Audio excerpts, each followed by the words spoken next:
You're watching Garageband and beyond right now. This is YouTube's longest running channel dedicated to home recording tutorials, gear reviews, guitar stuff, all sorts of good stuff for the working musician.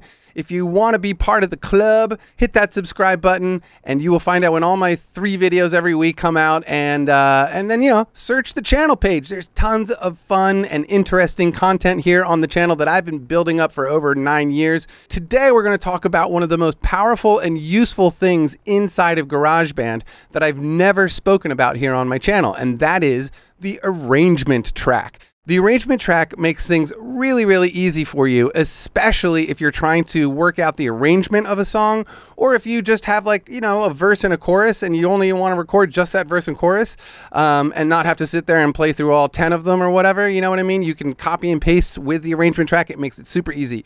So I'm going to show you how to use that today over a 12-bar blues. If you don't know what the 12-bar blues are, here is a quick little arrangement chart for you. It's a 1-4-5 progression in the key of A today. And as you can see, the first 4 bars are on the 1, okay? Which is the chord A in this case. So I'm going to show you how I use the arrangement track. So here's the guitar parts that I've come up with. This is a solo part right here. This is the rhythm guitar part. This is what it sounds like. Of course, I did play it to the click. Right? Okay, so that's what we're dealing with. All right, so the first thing I need to do is get rid of that. Okay, first thing I need to do, close all this down, and I'm going to come up here to the track pull-down menu, and I'm going to look for Show the Arrangement Track. All right, so now we have this little area that's opened up in the upper left-hand corner, and there's a little plus symbol there. So I'm going to just hit on that plus, and there we get my first little section, okay? So we're going to call this actually verse, because it's not really the intro. It's actually a verse. We're going to call it a verse. Now, like I said before, the very first section of this is 4 bars. And so what we're going to do is just bring this arrangement track bar back down to 5, because that counts 1, 2, 3, 4 bars, okay? So now we're going to add another section. And that is going to be, we'll just call this verse, well, let's call it verse 2. Rename it, and we're going to call it verse 2. You can call it section 2, whatever you want. And this is going to last for, well, I think this is 2 bars, I believe. Let's take a listen.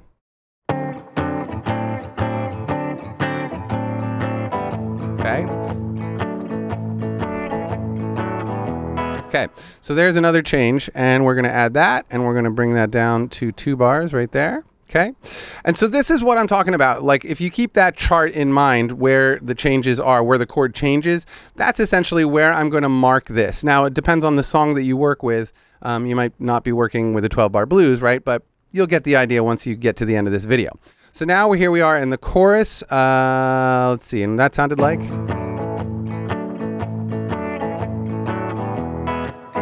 Okay, so this is going to be, we'll call this the outro. Okay, so right there, so that's another 4 bars, and we will call this outro 1 probably, I think. Okay, so we're just going to go through and do this. Outro 1. It'd be nice if I could spell, huh? Outro 1. All right, now we have another verse that we need to add, and that's going to be another 4 bars, which is 13 through 17. That's 4 bars. Now we need another verse 2, which is going to be 2 bars long. And we're renaming that, so verse 2, and that's, what did I say, 2 bars long. And we did another 2 bars, which we will just call the chorus. That's already labeled, which is great. Okay, and then we have another outro, it looks like. Oh, right, and I have a long outro here. I did a couple of tags at the end of this.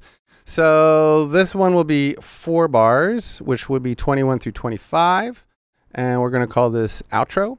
We're going to do this again, and we're just going to take this one all the way to the end, I think. And we probably end right about there. And we're going to call this the outro 2. Okay.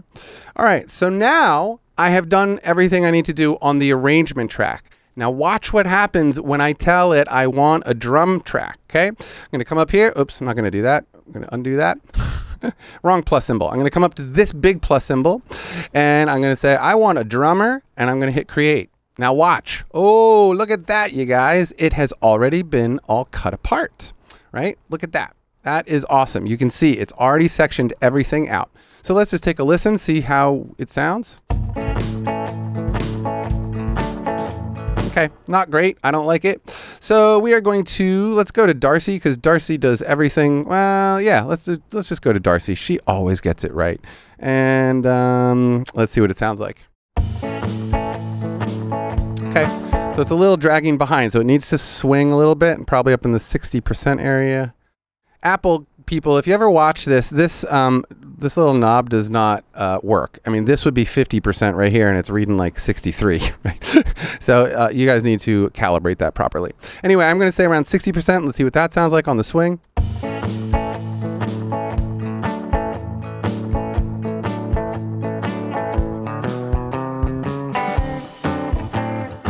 Cool. And so I'm going to bring the fills back a little bit, and I'm going to bring the drum intensity up.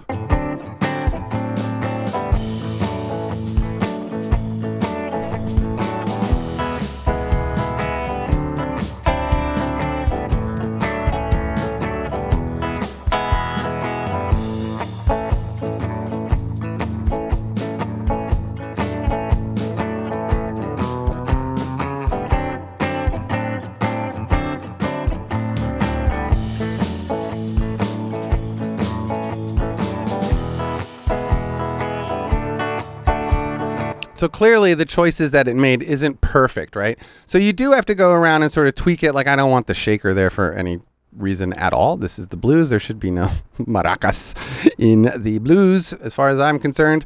Yeah,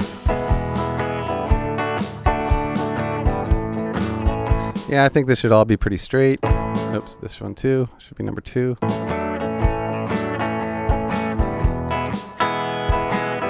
So one thing I can do here, let's see what happens if I say follow, and it's going to choose, I want to choose country gent. Let's do it on all of them. I want it to follow country gent. Yeah. Okay, so now I have it actually following my rhythm guitar track. Let's hear it.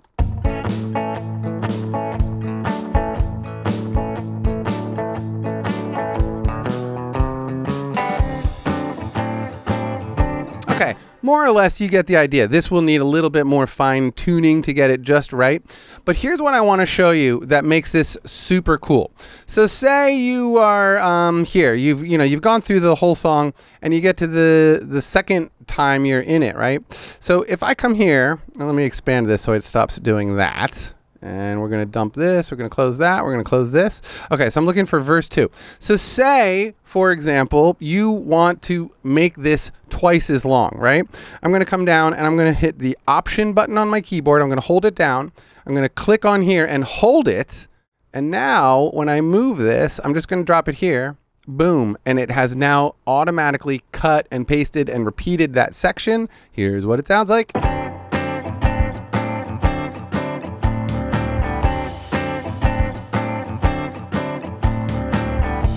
Right? That's what I'm talking about. This makes, when you're cutting and pasting stuff apart and you're trying to figure out, especially if you're trying to figure out the arrangement of a song, I use this a lot for my Monday music videos because sometimes I'm not exactly sure about the arrangements that I come up with right out of the gate. And so I will, in the songs, like if I haven't really finished the arrangement of the song by the time I start recording it, that's, part of Monday music for me, I will do this. I'll set up this arrangement track, and that way I can be like, oh, this verse needs to be shorter, this verse needs to be longer, this verse needs to not exist, or whatever.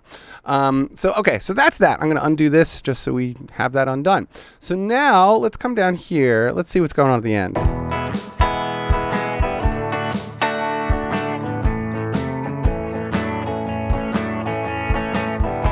Okay. Right here, I think I would have actually, let's do this. Let's add one more here, and we'll just really call it the outro. And it's going to end halfway through.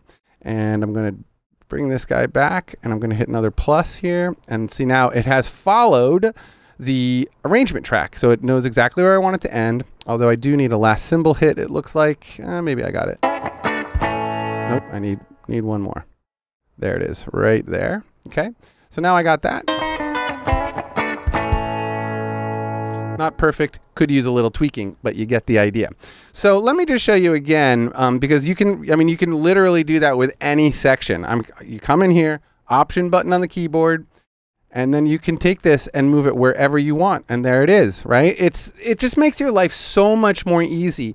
And I just wanted to make this little video to show you how powerful it is, how efficient it can make your workflow in the recording process, especially if you're trying to work out the arrangement of a song.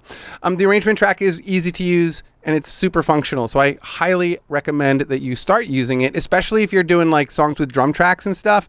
Just lay down your rhythm guitar track, then go through and label and create the arrangement track, and then just keep on trucking, keep on working, because it is really easy and will make your life a lot more easy. And I hope that you will enjoy using it, because now I've shown you how to do it. You should go do it. Haha. All right, you guys. Hey, Fargo, where'd my dog go? Oh, my dog's over here now. Look at him. That's my dog, Fargo. You probably saw him walking around in the background. So, hey, Fargo. Hey, Fargo. There he is. Say hi to everybody. Oh, he's sleepy. He had a big day. He had a big walk this morning. So anyway, you guys, have an awesome day. Have a fantastic weekend. Like I said earlier, hit that subscribe button if you care to. And, I always like the thumbs up on the like button, because that's how people get to see the video more. And if you don't like the video, please hit the thumbs down. Do it twice, because that really will let me know what's going on. Otherwise, I will see you very soon for Music Monday next week. All right, you dudes. Peace and love.